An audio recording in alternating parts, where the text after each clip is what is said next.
अब आते हैं इस पर रदरफोर्ड के एटॉमिक थ्योरी पर और बोहर की एटॉमिक थ्योरी में जो हमारे पास कंपैरिजन है, इसको देख लेते हैं।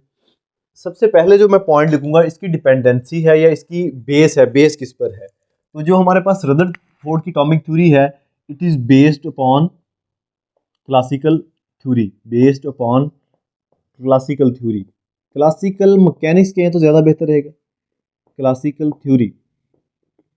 अब क्लासिकल थ्योरी क्या थी? क्लासिकल थ्योरी में हम मैक्रोस्कोपिक चीज़ों के बारे में पढ़ते थे, बिल्कुल सादा सी थी, ना उसमें कोई लॉजिक्स थी, ना कोई अपना डेप्थ में कुछ बातें थी। ये टॉपिक आपको ब्रीफ में मिलेगा, differentiate between classical mechanics and, यहाँ पर इसकी बुनियाद किस पर है? क्वांटम मैकेनिक्स पर।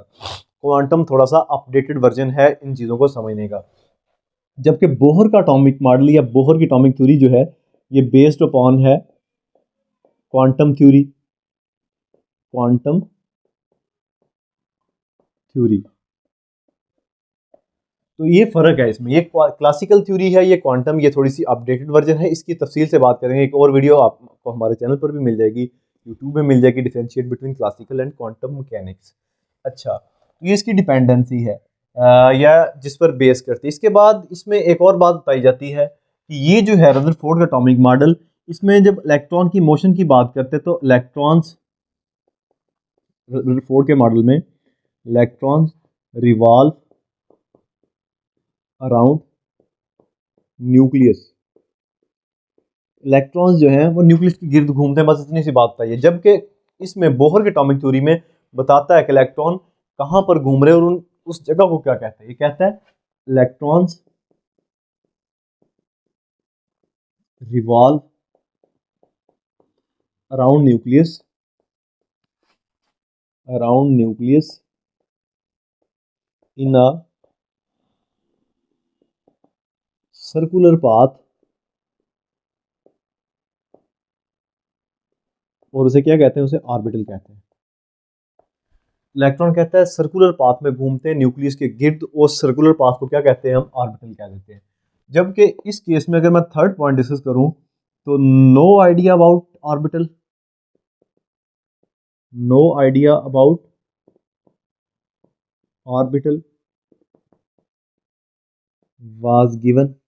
ऑर्बिटल के बारे में कोई कंसेप्ट नहीं दिया गया, कोई इसका कंसेप्ट नहीं है, कोई आइडिया नहीं है इसको। जबकि बोहर के मॉडल में इसने कहा कि ऑर्बिटल्स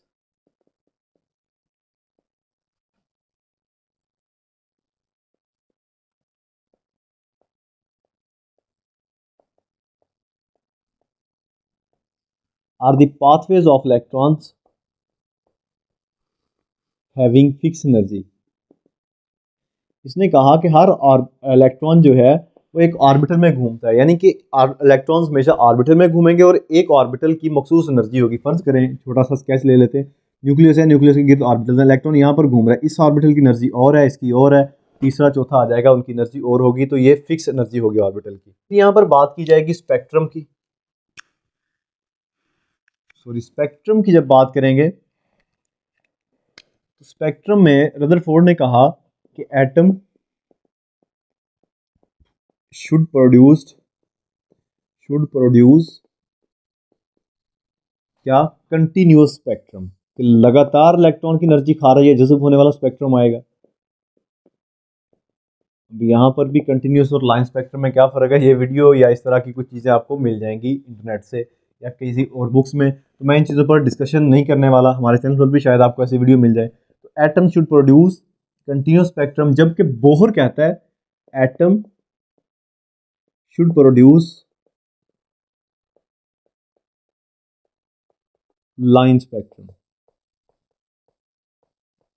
एटम जो है वो हमेशा लाइन स्पेक्ट्रम देना चाहिए उसे। ठीक है, कितने पॉइंट हो गए जी? 4। 5वें नंबर पर हम लिख सकते हैं इसमें कि जब एटम कंटिन्यूस स्पेक्ट्रम दे रहा है, इसका मतलब इलेक्ट्रॉन कंटिन्यूसली एनर्जी खारिज कर रहा है या अब्जॉर्ब कर रहा है, तो एटम के स्ट्रक्चर को कोलैप्स हो जाना चाहिए।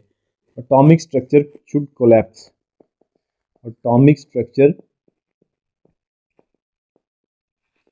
Should collapse. एटम का स्ट्रक्चर खत्म हो जाना चाहिए, मर जाना चाहिए एटम को। लेकिन ये क्या कहता है? एटम या atomic structure, atom should exist. ये कहता है एटम को एग्जिस्ट करना चाहिए, एटम को कोलैप्स नहीं होना चाहिए। तो ये था रदरफोर्ड का और बोहर के मॉडल का छोटा सा कंपैरिजन। जो 2 नंबर का शॉर्ट क्वेश्चन आया था आपने 3-3 पॉइंट मेंशन कर देने, अगर 4 नंबर का या 5 नंबर का लॉन्ग क्वेश्चन आ जाता है तो फिर आप फुल लिख देंगे 5-5 पॉइंट। तो उम्मीद है कि आपको समझ आई होगी। अब तक इतना ही। ओके, अल्लाह हाफ़िज़।